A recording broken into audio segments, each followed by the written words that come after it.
Welcome students. Now we will continue our chapter Force and Laws of Motion. Last time I told you the definition of inertia, and now we will continue with inertia. The tendency of a body to remain at rest, that is stationary, or if moving, to continue moving in a straight line is called inertia. Greater the inertia of a body, greater will be the force required to bring a change in its state of rest or of uniform motion. If a body has more mass, it has more inertia. So heavier objects have more inertia than a lighter object. So our car has more inertia than a toy car. So for example, a stone has greater inertia than a football. Similarly, a cricket ball has more inertia than a rubber ball of the same size. Thus, the inertia of a body depends on its mass. Now, there is an experiment to illustrate Newton's first law of motion. Suppose that there is a tumbler, a glass tumbler, and a thick card is put on it, and above that a coin is lying.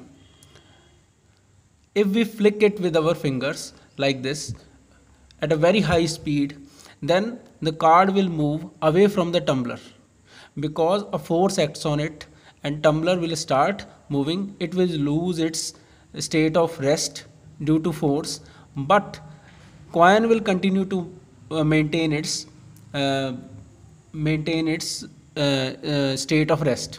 So coin will drop into the tumbler. So this is an example to illustrate Newton's first law as well as inertia.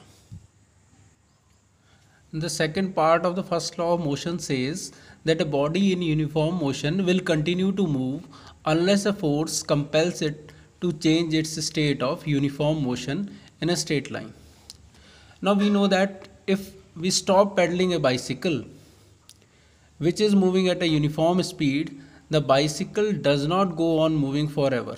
Why? Because it comes to rest after some time. Because it is compelled by there are two forces acting against the movement of the cycle. That is, first is force of friction, another is air resistance, or both can take place.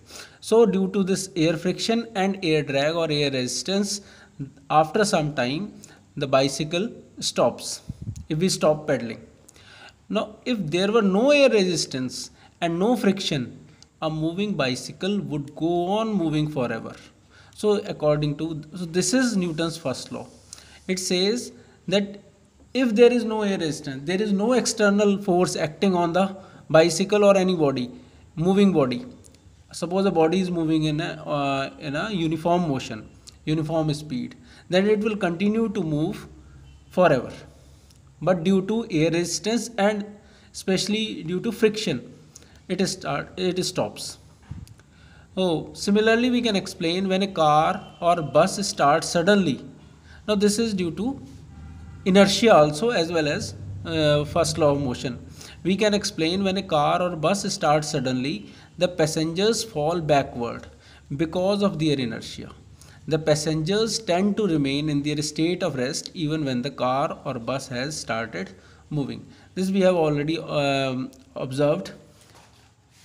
We have also observed that if the bus suddenly or car suddenly stops, puts brake, then the passengers fall forward against it because of inertia. The passenger tend to remain in the state of rest, but since it has in the state of motion, but since it stops suddenly, so the body continues to move in the motion, and thus the passenger feels jerk in the forward direction.